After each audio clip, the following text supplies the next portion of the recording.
Salamat everyone, and Ramadan Kareem. My name is Ahmed. I'm Palestinian from Gaza, and I'd like to welcome you today to this exciting conversation with our guest, the one and only Mouin Rabbani.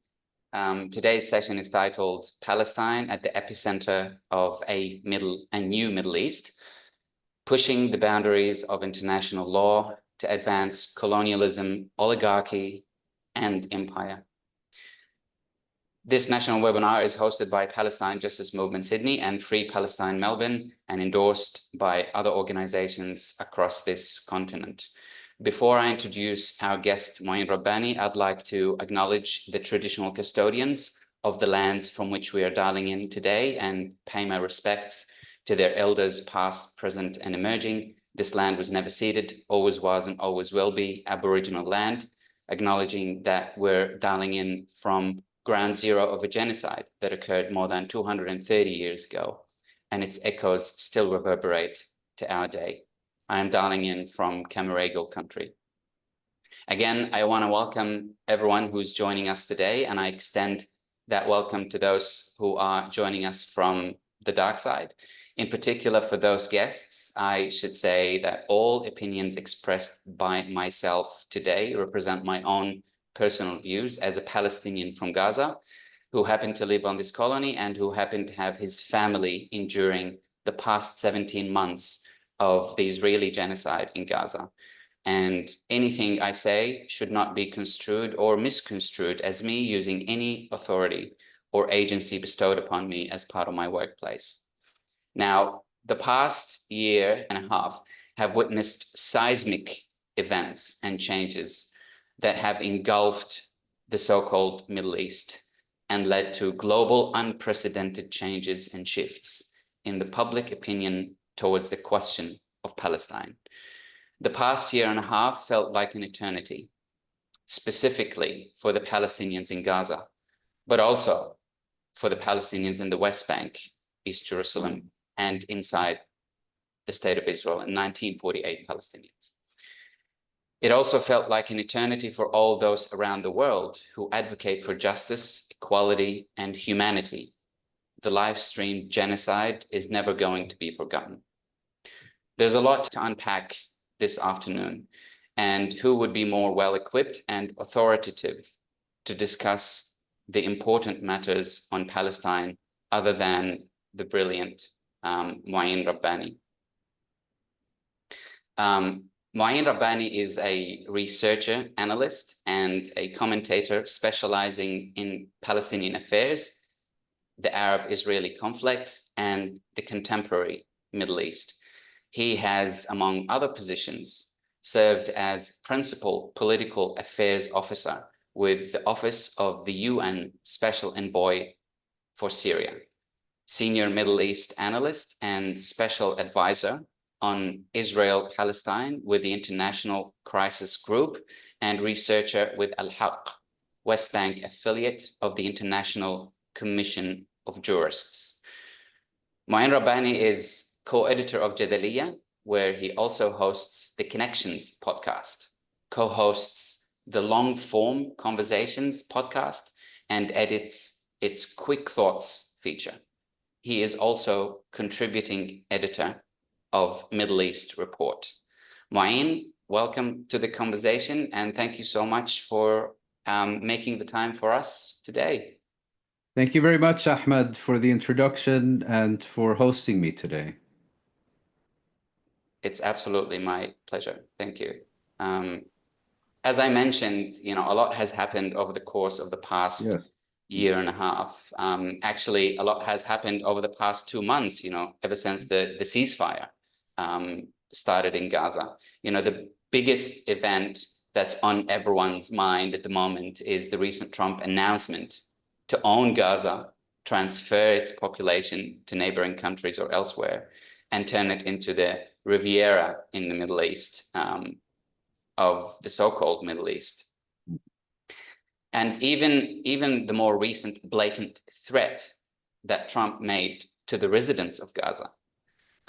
There's a lot of uncertainty around the future, or what the future holds in Gaza, the practical reaction of the Arab leadership, to all these announcements. The Palestinian residents of Gaza are now enduring a more brutal psychological and mental warfare in the face of this forced voluntary evacuation of Gaza, or in a more legal term, the war crime of ethnic cleansing of Gaza. We're going to talk in length about all these things, about this plan of transfer, as it were. But before all that, I just want to check in with you, Mouin. I mean, how are you feeling about all this? I personally, I'm feeling incredibly anxious, not only about Gaza, the place where I lived and grew up in, and about my family and all the families in the West Bank, East Jerusalem, and 1948 Palestinians. But I'm also anxious about us living in the diaspora, facing up to this intensifying and vicious campaign of silencing and intimidation on behalf of the Zionist proxies here and worldwide. So how are you holding up with all these things? Well, thanks for asking, but I feel that it's somehow inappropriate to discuss personal circumstances when you have an entire people being subjected to genocide, facing it directly on an ongoing basis now, as you mentioned, for a year and a half, with now the prospect not only of very much worse to come, but also of its expansion, not only to the West Bank, as we've seen, but potentially to the Palestinian community in Israel as well. We've already, of course, seen it in Lebanon and now Syria. And we really could be on the cusp of a new and widespread regional conflict in the coming years. Absolutely. I mean, I want to delve into the details of our conversation today. I mean, what does Trump's proposed transfer plan historically and ideologically mean for the state of Israel? I mean, and also, how practical is this plan? Some argue, that just the other day I heard some Israeli commentators saying, oh, well, I mean, millions of Syrians have left Syria during the past few years. So it can happen. Many countries can host the Palestinians from Gaza. So how practical is it? And what does it mean in the psyche of the Israeli society? Well, that's quite a few questions, so I'll unpack it, and I'll start by referring to a bit of history. But before doing so, I think it's important to start with an important caveat, which is that you're asking me a question about the current U.S. administration. And whenever discussing anything about Donald Trump, I think it's important to recognize that he's an extraordinarily erratic, impulsive, unpredictable, and often self-contradictory leader as well. And that makes it very difficult to to speculate on anything with anything approaching certainty. I mean, we can have informed speculation and educated guesses, but ultimately anything and its opposite are equally likely within the next day or week or month or year. So having said that, let's go back a few months. And we had, I think, a very significant political development regarding the situation in Gaza and Palestine and the Middle East more generally. And that was Trump's electoral victory against Biden's Vice President Kamala Harris and the Biden administration's subsequent ouster from power in Washington. And so you had what is, by a very wide margin, the most pro-Israeli U.S. administration in history, being replaced by one that Trump, I think, at the end of the day, doesn't really care for either the Palestinians or Israel, or for that matter, anyone else. The only genuine commitment he has is to Donald Trump, which I think is a fundamental difference between him and his predecessor, who had a passionate attachment, a fanatic level of support for Israel. And this had real consequences because in May of last year, in May of 2024, Biden presented a ceasefire proposal that, according to Biden, had been formulated by Israel and personally by the Israeli Prime Minister Benjamin Netanyahu, which then in July was accepted by Hamas, but was never implemented because it was designed to be rejected by the Palestinians. And then when Hamas accepted it, Netanyahu started adding new conditions. And in rejecting Biden's proposal, Netanyahu had the total and unconditional support to do so from none other than Joe Biden. So you fast forward to December, January, and Trump comes into office. And I think he was primarily motivated by a personal consideration, which is that his inauguration was on January 20th of this year. And he did not want a foreign policy crisis on his plate the day he entered the White House, and particularly didn't want one that also included American captives in the Middle East, which brought back memories of the Iran hostage crisis when everyone was already talking about Jimmy Carter, who had just passed away. So he sent his Middle East envoy, Steve Witkoff, to the region. And bear in mind, we're now talking about the weeks before Trump formally became president. Witkoff had one meeting with Netanyahu, and he told him, here's what's going to happen. And lo and behold, within 48 hours, Israel accepted the ceasefire proposal that it had been rejecting with Biden's support for over half a year. So this should make very clear to you how the U.S.-Israeli relationship works. The U.S. is a superpower, and Israel is the obedient proxy. Yes, of course, the Israel lobby is powerful. Of course, there are Israeli politicians that are bought and paid for. Of course, it has been very effective in silencing Palestinian, pro-Palestinian voices and all the rest of it. But ultimately, this is a relationship between a powerful state and its proxy that conforms to the template of such relationships. Now, there was a second issue, which is that at Israel's insistence, there was not, let's say, a single ceasefire agreement whereby the commitments of each parties are laid out and implemented simultaneously, but rather the agreement was divided into three phases. If I go on too long or in too much detail, you'll let me know. But so the first phase consisted of a suspension of hostilities, a limited exchange of captives between Israel and the Palestinians, a limited withdrawal of Israeli forces from areas within the Gaza Strip that it had occupied since October 2023, and a surge in humanitarian assistance. The second phase consisted of a durable ceasefire and the completion of the captive exchange and the completion of a full Israeli withdrawal from the Gaza Strip. But the second phase, although its objectives had been identified, the mechanisms to achieve it had not yet been specified. And so part of the first phase stated that on the 16th day of the first phase, which was to last for 42 days, Israel and the Palestinians would commence negotiations on the mechanisms for achieving the objectives of the second phase. Now, you talk to any informed Israeli analyst, virtually any Israeli politician, and even a number of Netanyahu's own negotiators, and there was unanimity among them. Netanyahu does not want the agreement to reach the second stage because the second stage includes a durable ceasefire, meaning his ambition that he's been constantly touting of total and complete victory would no longer be achievable.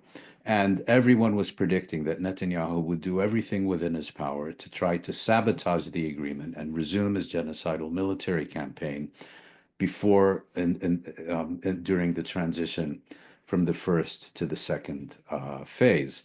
And the Americans tried to accommodate Netanyahu while preserving the agreement, in their view, by basically proposing a completely different agreement, one that would extend the first phase at the expense of concluding the second phase, And Hamas rejected it. It said, we've already agreed to a text.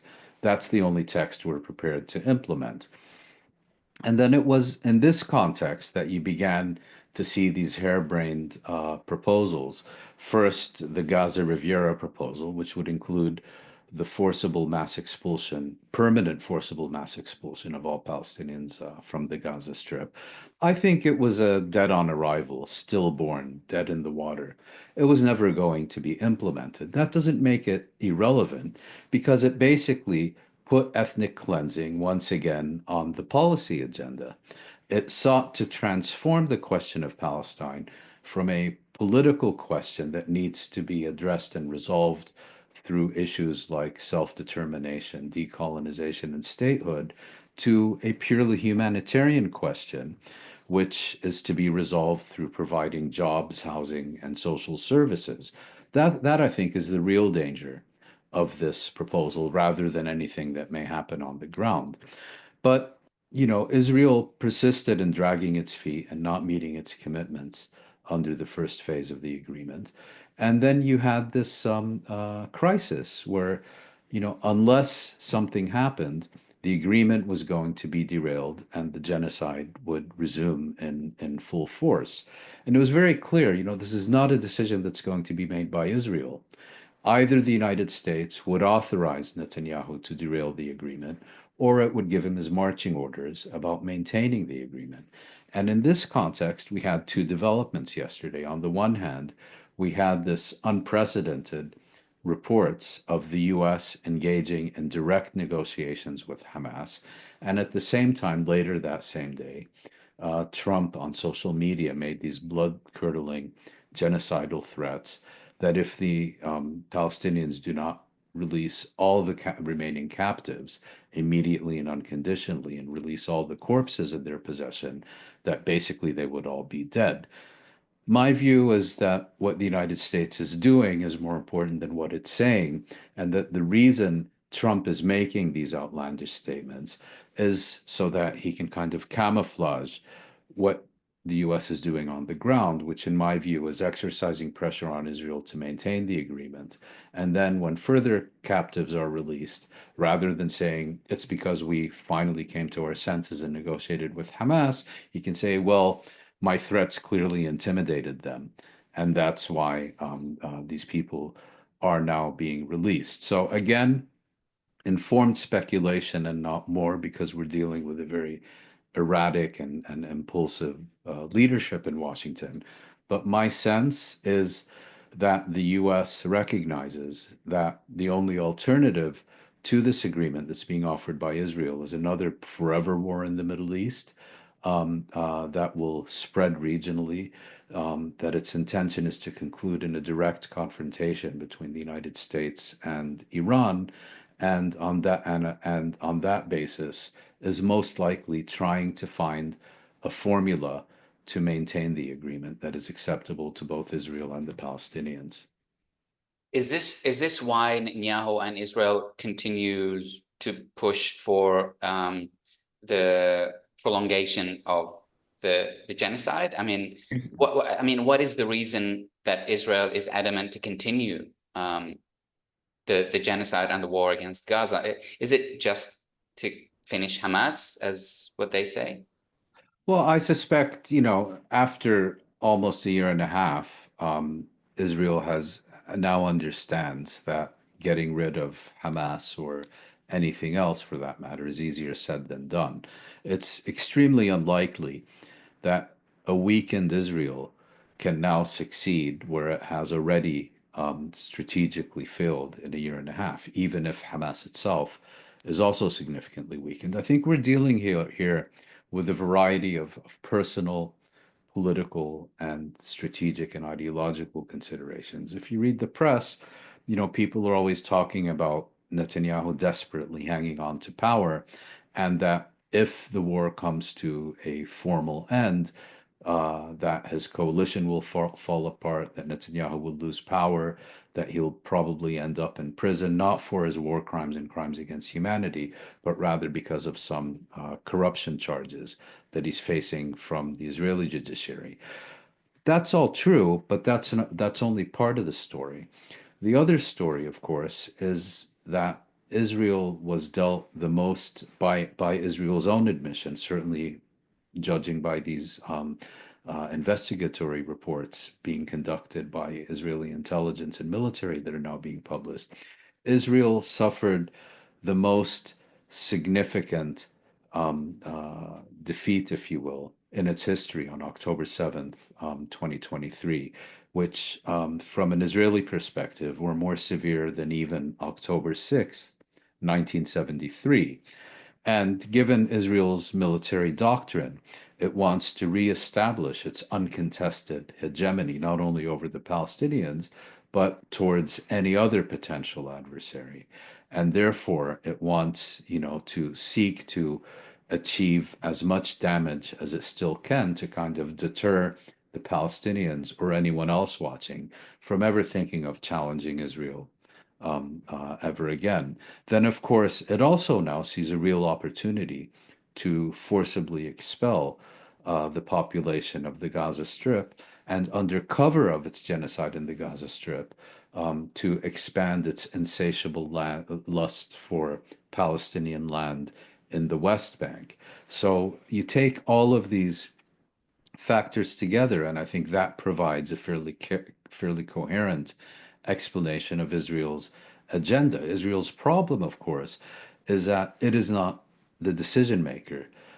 Its decisions have to be authorized by the Americans on it because we've learned once again very clearly during the past year and a half how utterly dependent Israel is militarily, politically, and diplomatically on its sponsors in Washington and in Europe to a lesser extent. It was absolutely clear its dependence on all these powers and their support, in terms of the military equipment, in terms of political cover as well. So I just want to go back to this transfer deal. What's your analysis on the Arab leadership's response? I mean, why do you think they are reluctant to kind of accept? What is the real reason, like, other than the perfunctory statements that they're usually provided? Well, so what's happened is that during the past year and a half, for that matter, for the most part, during the past century, Arab leaders have stood by as kind of inert spectators while Palestine was transformed from an Arab territory into a Jewish state, while it was the remainder of mandatory Palestine was unoccupied by Israel in 1967, while it was relentlessly colonized from 1967 onwards. And in the past year and a half, we have seen the Arab leadership and their collective institution, the Arab League, essentially stand by like an inert spectator while Israel is perpetrating genocide against the Palestinians in their own homeland. What Trump triggered, and I don't think he quite realized he was doing this, is his proposal, and I wouldn't call it a plan because, it doesn't have the elements of a plan. Trump's proposal basically sought to transform a Palestinian crisis into an Arab crisis. Trump was proposing to export the Palestinians from the Gaza Strip, and I would argue by implication from the West Bank as well, to the Arab world. Now, that was seen by the Arab states, by the Arab governments, as a direct threat to their national security because, Arab perceptions of Palestine, particularly at the popular level, are in large part defined by the Nakba in the late 1940s, by the mass expulsion of Palestinians from their homeland and its transformation into a Jewish state. Arab solidarity with the Palestinians, a opposition to further such ethnic cleansing lies at the very core of Arab solidarity with the Palestinians. Now, these governments that you're asking me about, they may well be Washington's client regimes. They may well be very loyal to Washington, but not to the extent of being prepared to sign their own political death warrants out of loyalty to Washington, because they understand that if they are seen to cooperate with this scheme, whether officially or informally, they would essentially be committing political suicide. And there's also another element here, which just go back at the history. Look, for example, take the case of Jordan. Um, Jordan, as has been documented in very extensive detail by the British Israeli historian Avi Shlaim, Jordan during the 1930s and 1940s colluded with the Zionist movement in order to prevent the establishment of a Palestinian state west of the river Jordan. And as a result of which, Jordan was able to annex what became the West Bank after 1948.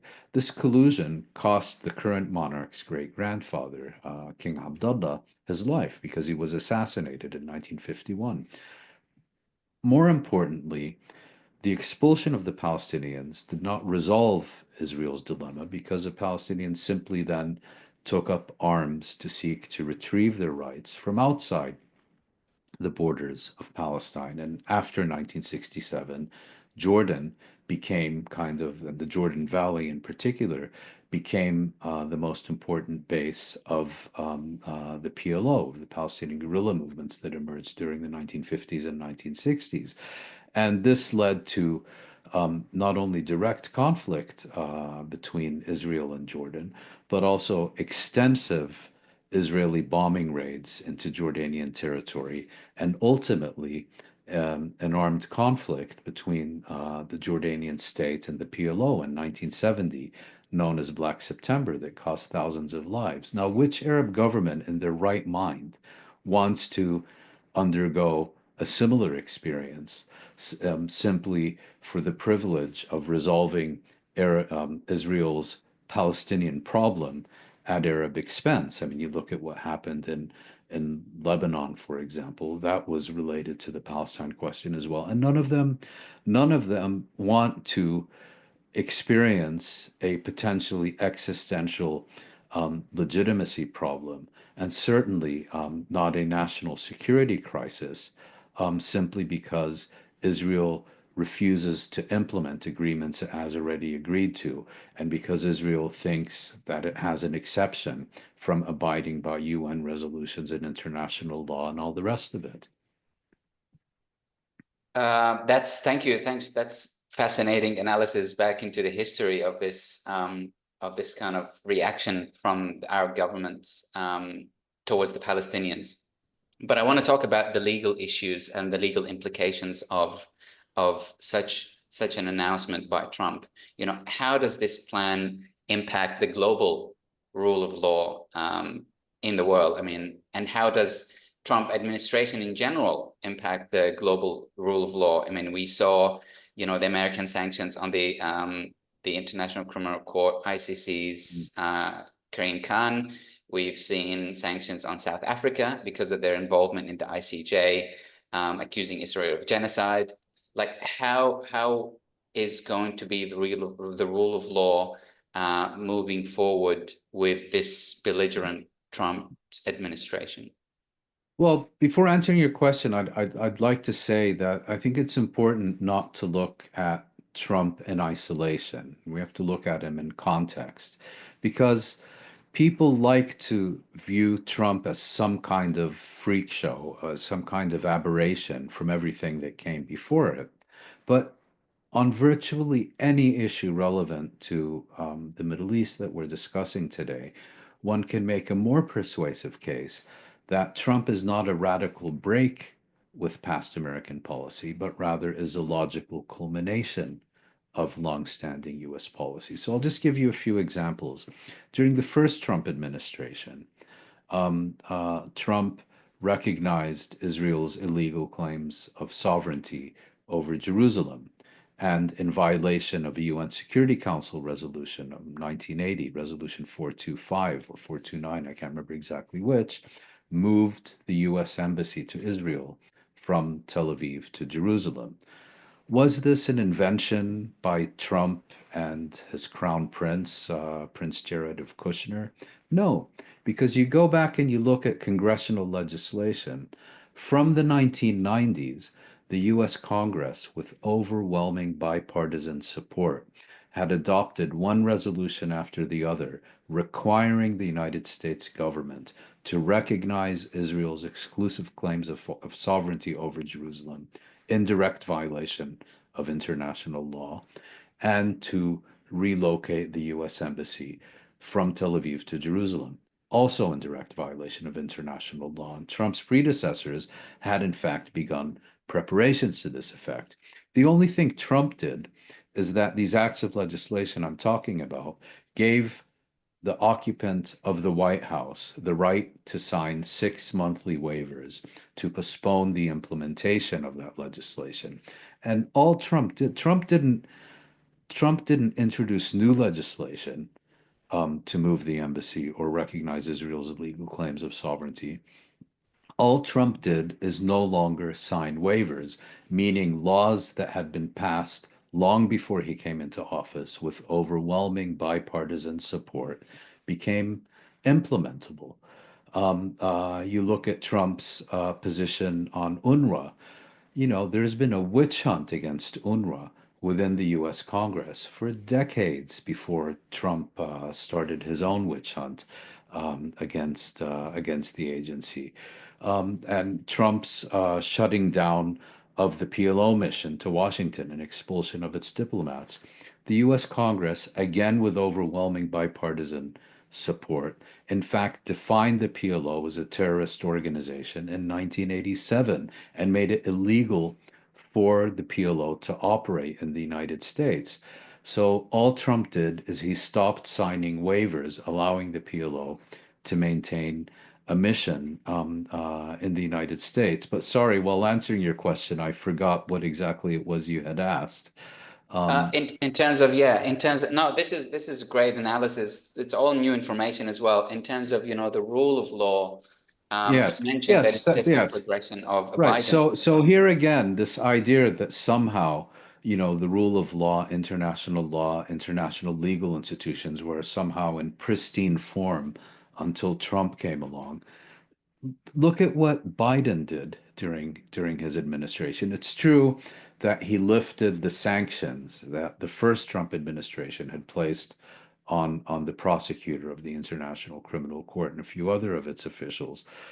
But apart from that, you know, um, uh, take, for example, United Nations Security Council resolutions. There is a ruling from the International Court of Justice that there is no hierarchy among Security Council resolutions. In other words, all of them are equally binding on every member state of the United Nations.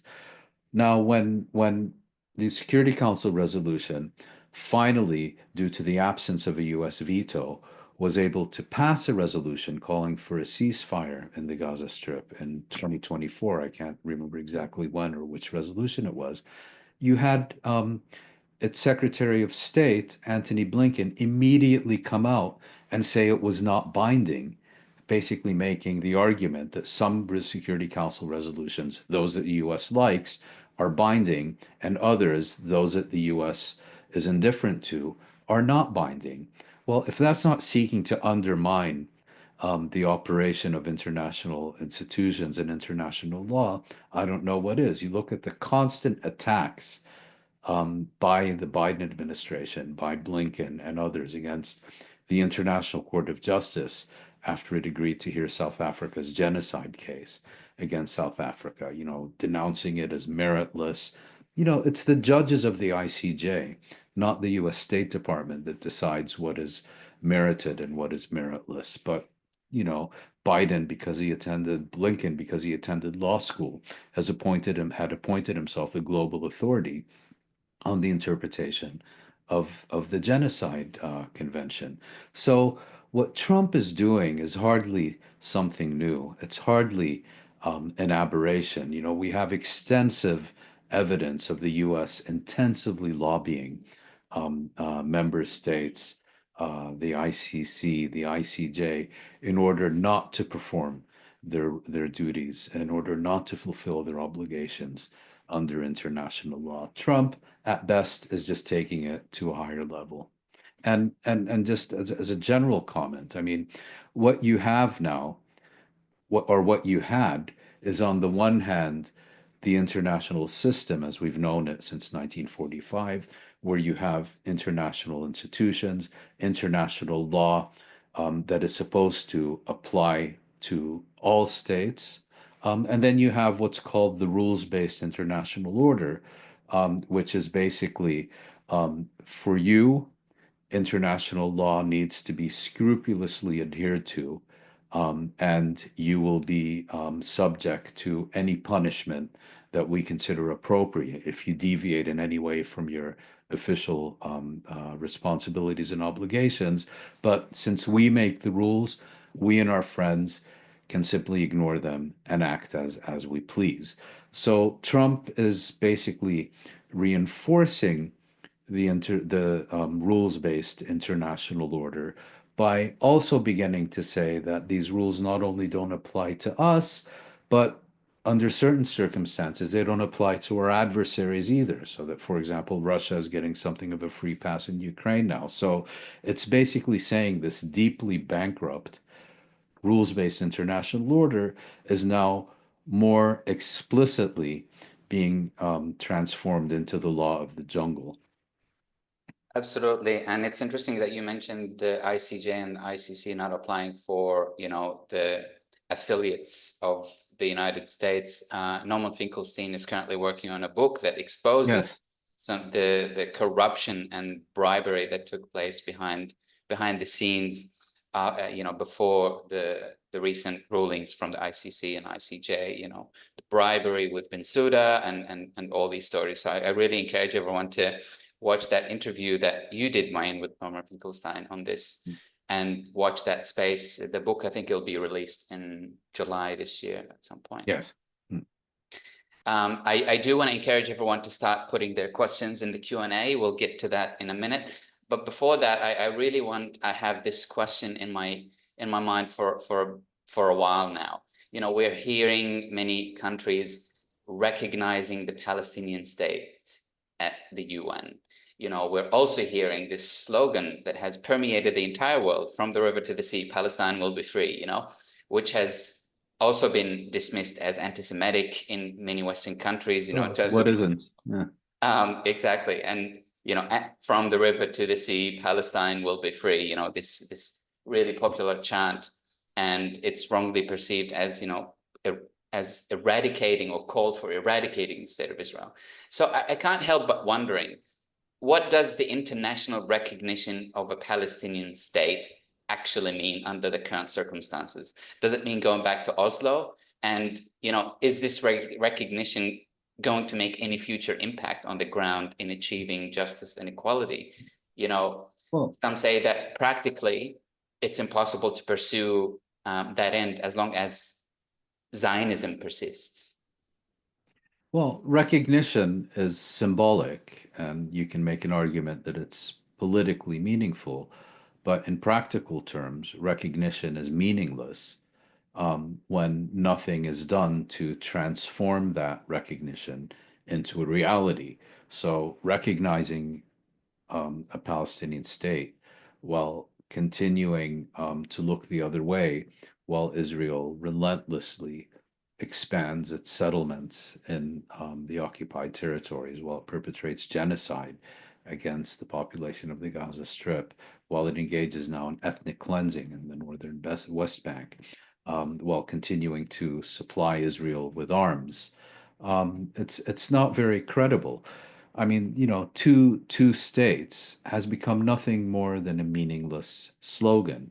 It is those who most loudly proclaim their support for a two-state settlement who are most guilty for removing it from the agenda, because it is they, and primarily they, who have provided Israel with the means to transform this vision of two states into a genocidal apartheid entity from the river to the sea.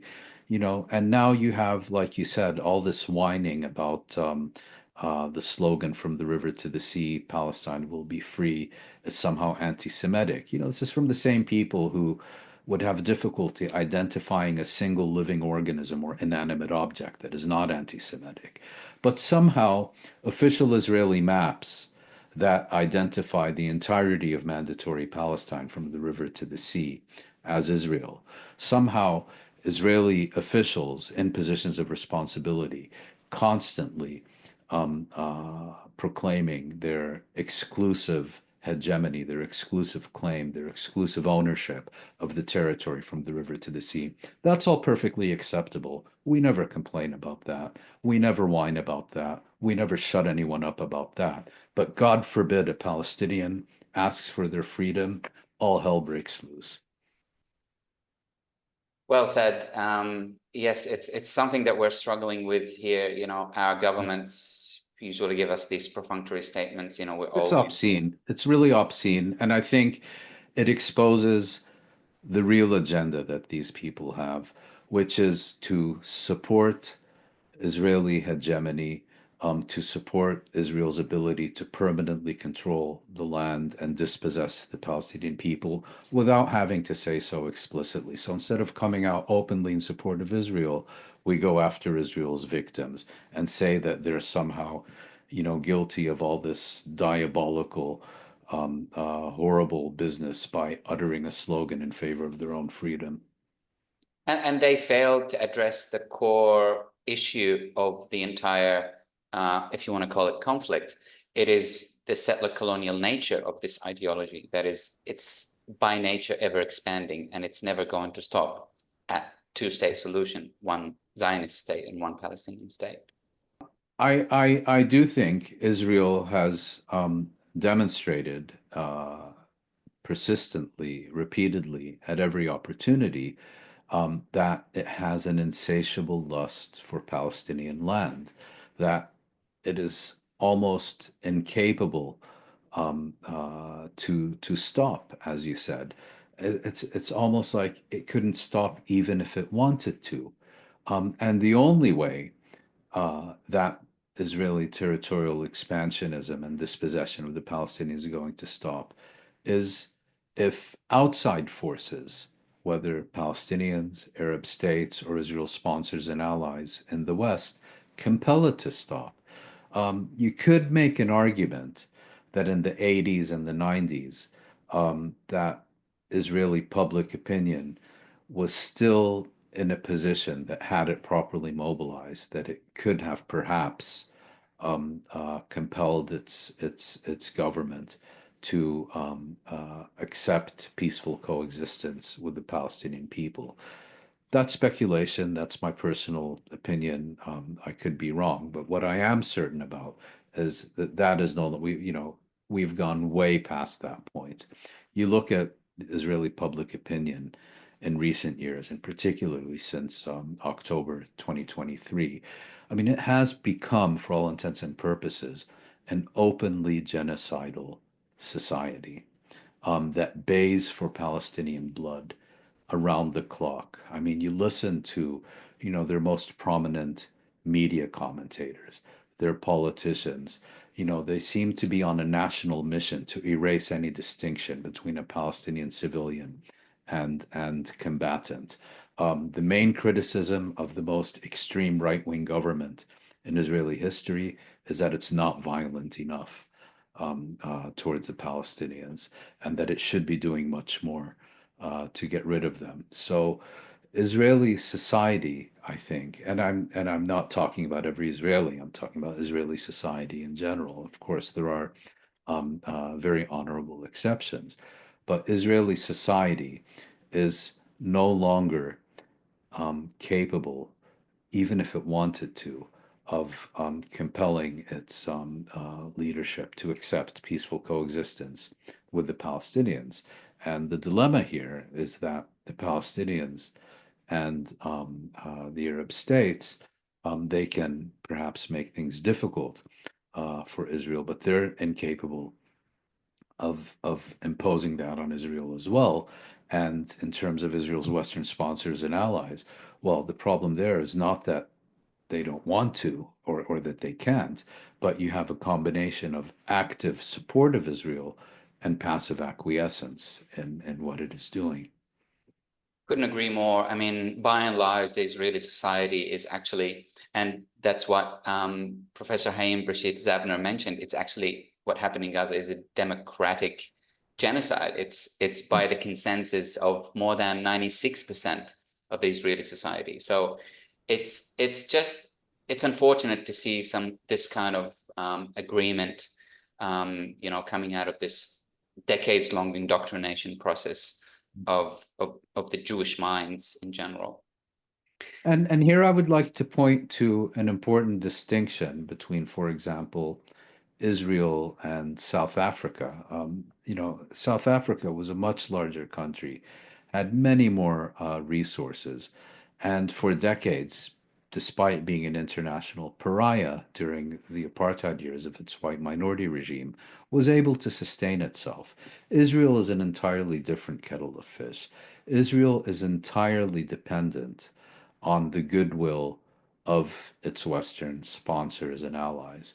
That is also why Israel is so extraordinarily sensitive to public perceptions of of itself and of what it does. And what this means is that changing Israeli policy would be is a much, much, much simpler affair than, for example, forcing an end to apartheid in South Africa. Of course, the other key difference with South Africa is it had a population that was 90% African, whereas in Israel, Palestine now it's only about 50%. But focusing on the role of external actors, they have much more influence over Israel than they ever did over South Africa. South Africa was essentially liberated by its own people. Of course, its supporters abroad and ultimately foreign powers did play a role, but the overwhelming majority of the heavy lifting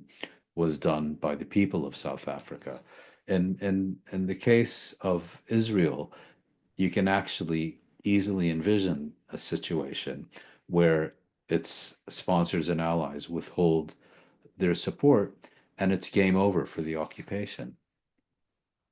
It's so important to draw the distinction between the South African struggle against apartheid and, our struggle against apartheid Israel. That's probably a whole nother episode on its own to speak about that. I do want to go into the questions in there. I got a few there.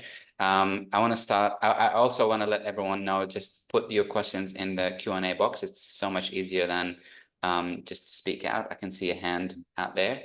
I want to start by a question that says, how do you see the dynamics in the Palestinian factions playing out as unity is crucial for advancement of rights of the people? Unfortunately, there is no unity among Palestinian people, and that's actually one of the main challenges that are being faced. It both helps explain the context for the crisis of the past 2 years. It helps explain its eruption, and it helps explain the challenges the Palestinians are currently facing. Um, the Palestinian body politic has essentially been ripped by a schism since 2006, 2007.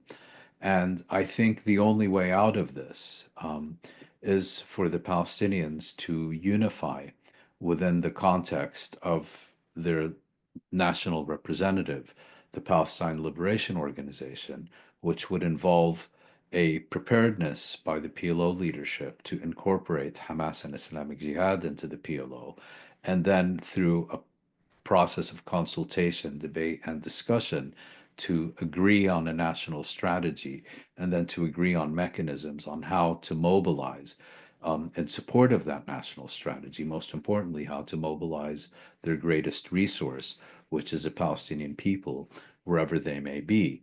I have my criticisms of both the Palestinian Authority, of Fatah, of Hamas, and for that matter, pretty much of everyone else.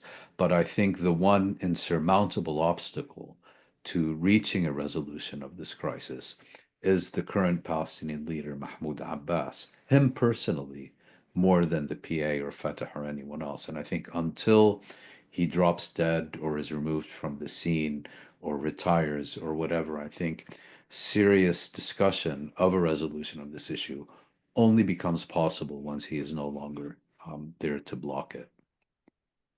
I couldn't agree more. I mean, all these talks of unities over the past, I don't know, 20 years, ever since Hamas took power, actually, they were all sabotaged and, didn't go ahead either because of Mahmoud Abbas or because of Israel and Netanyahu refusing to negotiate with any kind of united. Well, I would leave Israel out of this for a second because sure, Israel has a strategic has Palestinian fragmentation and division as a strategic objective. That's certainly true, but that should in no way prevent the Palestinians from achieving unity, and they're perfectly capable of doing this despite Israeli opposition and obstruction. The problem has been that on multiple occasions during the past 2 decades, we have actually had serious negotiations between the two main rival factions, Fatah and Hamas. We've had agreements reached between them that have then also been endorsed by other important players in the Palestinian political arena. And we've actually had the beginnings of implementation in some cases. And while has not been the sole obstacle, he has been the primary obstacle. And we've had multiple occasions where he has been the one to ensure that agreements reached even by his own Fatah movement, which he heads, that the movement has accepted, are not implemented. Absolutely. I do want to go into another question. There are a couple of questions I just want to merge together. 12 years ago, you wrote an essay rejecting the one-state solution in favor of two-state solutions. So that was 12 years ago, thousands of events, political events ago. So what's your current position, and what do you think is a viable solution right now? Well, I've never rejected a one-state solution. That's inaccurate. In fact, in that article, this was an article I wrote in Jadaliyya. I make explicitly clear that a democratic state in which Palestinians and Israeli Jews live as equals is the preferred solution. The question I raised is that if we reject a two-state settlement, and I make a distinction between a two-state settlement and a one-state solution, if we reject a two-state settlement because we have prioritized a one-state solution, are we serving Palestinian interests? And I make the argument about not only why, in my view, a two-state settlement was still achievable, and I won't bore you with the details now, but also following on things that had been said at the time by, for example, Edward Said about how an end to occupation and a two-state settlement has a potential for a genuinely transformative effect in Israeli-Palestinian relations that could then make the objective of a one-state solution that much closer and make it possible to achieve it through peaceful means, where Palestinians would have the advantage. That was my view then. To a certain extent, I mean, as a theoretical matter, I think much of that is still valid. But I've also come to the conclusion that there can be no peace with this genocidal apartheid state. Um, uh, we've discussed its insatiable lust for Palestinian land. We're now also confronting its insatiable lust for Palestinian blood and its insatiable lust for regional hegemony. I simply don't see circumstances in which this state can ever bring itself to accept peaceful coexistence with the Palestinian people. And in addition to that, there's another, I think, vitally important issue, which is that generally speaking, a regime that is guilty of genocide um, loses the moral, you know, ultimately, it needs to be removed. That happened in Germany, 1940s. It happened in Cambodia in the 1970s, and one can, of course, think of different examples in the former Yugoslavia.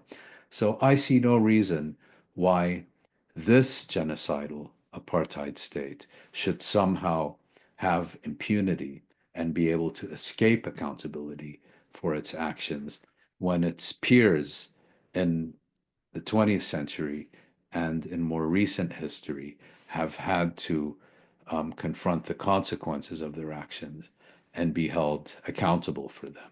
I do not believe that there can or should be coexistence with a genocidal apartheid state. How far are we from this end goal, do you think, after this genocide and after this global mobilization against, seeking to dismantle apartheid and this genocidal state? That's of course a purely speculative question. I suspect we are some way off from that. Yes, we are seeing, um, I think, very significant and important changes, certainly at the level of, for example, Western public opinion. But these changes take time to work themselves through the political system and be changed into policy, the government policy. That's going to take years, and I think we need to be patient and recognize, that we're in this for the long haul, and not lose hope and throw up our arms in our hands in despair if we don't see changes at the pace at which we would like to see them. It's important to persevere and not, think that instant gratification is going to be a realistic prospect. Then you have the international legal order. Now, one can make all kinds of legitimate criticisms of international law, international institutions, and so on. But I think the International Court of Justice, by accepting that South Africa had plausibly accused Israel of genocide, which it did in January of last year, was massively significant. It basically ripped the mask off Israel as the victim state. Israel, which had for decades used the Holocaust as a shield to defend itself from criticism of its own conduct to the Palestinians. Well, you can't really do that very effectively when you are yourself accused of genocide and already considered guilty of perpetrating genocide by a growing consensus of genocide specialists, Holocaust scholars, human rights organizations, and all the rest of it. And then on top of that, to have your head of government and Minister of Defense indicted as war criminals by the International Criminal Court. Well, it is going to take a long time to achieve justice, but it's going to take a little less time because of these developments in the international legal arena. I couldn't agree more. It's a marathon, and we shouldn't really lose hope Yes. into the future. Talking about the international legal system, is there any way the General Assembly could override the Security Council and abolish the veto concept? I mean, there is a No, no, yeah, one word answer, no. yeah, because there's currently an idea of removing Israel from the That's United Nations. different. So that's Mm. different.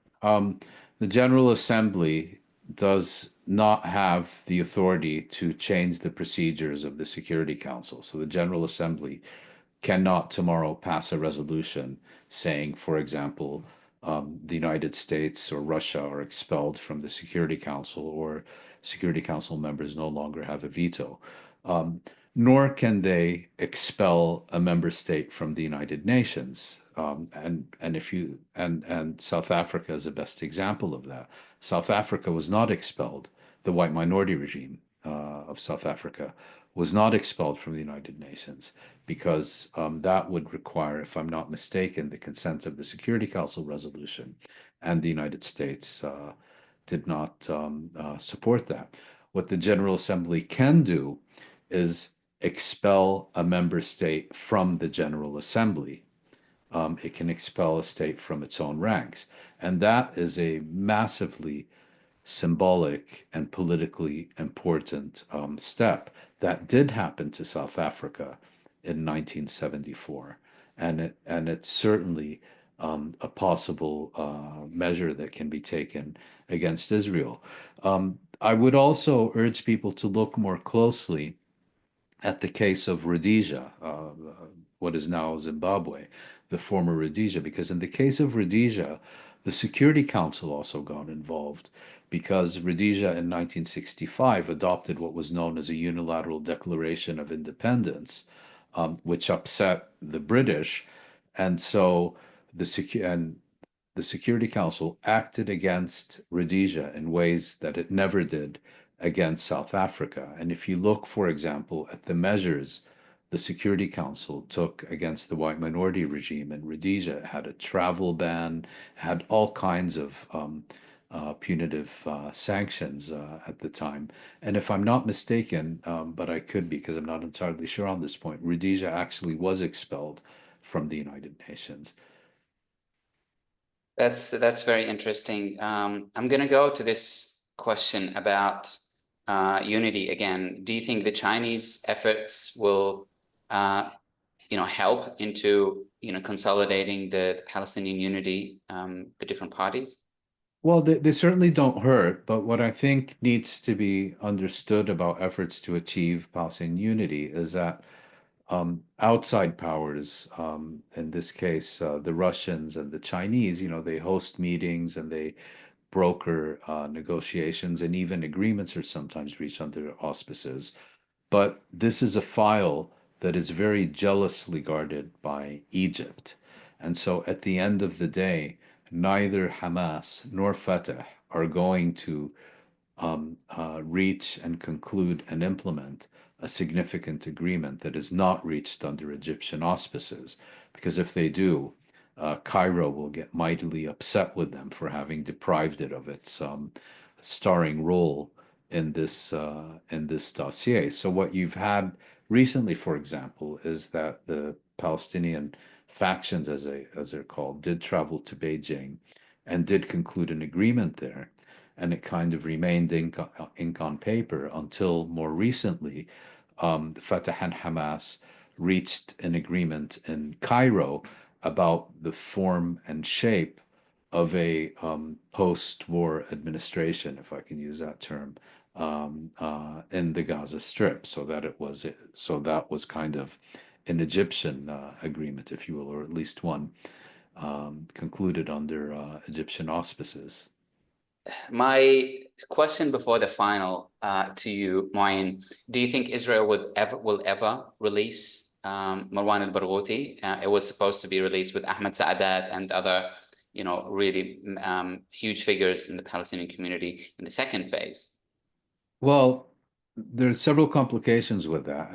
As you know, Hamas is particularly keen to bring about the release of not only its own militants and leaders who are in Israeli prisons, but also of those of other factions like Ahmed Saadat of the Popular Front and Marwan Barghouti of Fatah, because that way it can demonstrate to its constituents that it's acting in the national and not only in the factional interest.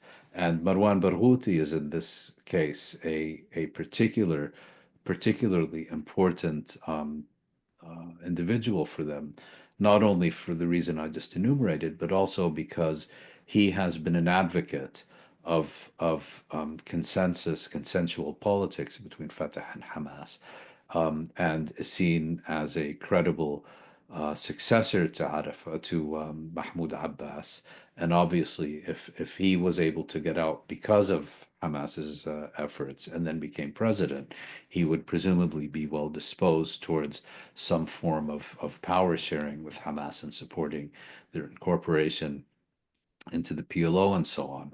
Um, Barghouti was very high on Hamas's agenda in 2011 during what was known as the Shalit prisoner exchange. But Israel had then passed legislation requiring a majority of its parliament for the release of certain individuals and so on. And Hamas tried very hard to ensure his inclusion in that exchange of prisoners, but in the end was persuaded that if it continued to insist on his release, it would take many more years of negotiations before that could be achieved. And ultimately, they abandoned him and concluded a prisoner exchange agreement with Israel. I think this time it's fundamentally different. I think this time it would be a very serious defeat for Hamas if this entire process continues and is concluded, and Marwan Barghouti remains in Israel's prison system. I'm not saying that means he's going to get out.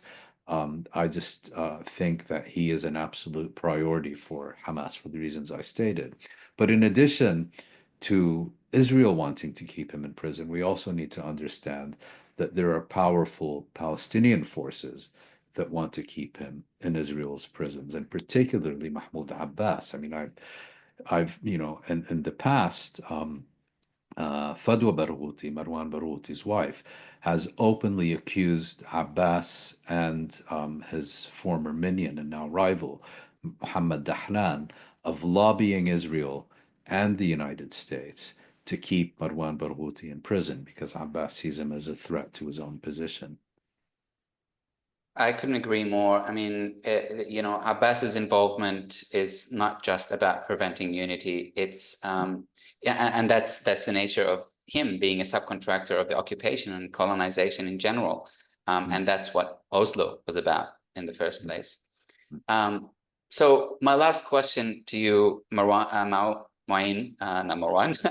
Hopefully we'll be able to interview Marwan when he's out one day. Yes, I hope so. So can the global pro-Palestine, anti-genocide movement succeed to bring about justice and equality in Palestine, at this time of, oligarchs funded mass high-tech silencing campaigns? We saw Musk, taking the lead of the Trump administration. And perhaps more importantly, I really want to ask as well, how does the future of the resistance in Palestine look like? In this kind of political environment? Well, I don't think that the global solidarity movement, that the global movement for justice in Palestine should um, uh, judge itself by its ability to directly change reality on the ground in Palestine. I think that's too ambitious, and that would be being too hard on themselves.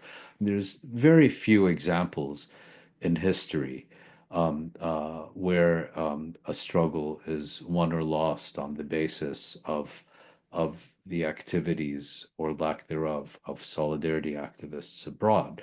What I think um, the primary ambition of this movement should be, and it's an ambition that I think is entirely achievable, but again, is one that requires patience and persistence, is to change the policies of their own governments on issues both large and small, on issues from trade with Israel and the supply of military supplies and intelligence to Israel, to formal acts of recognition and all the rest of it. I think charity begins at home, and I think that these movements should focus on their home countries and the policies of their own governments towards what is happening in the Middle East, to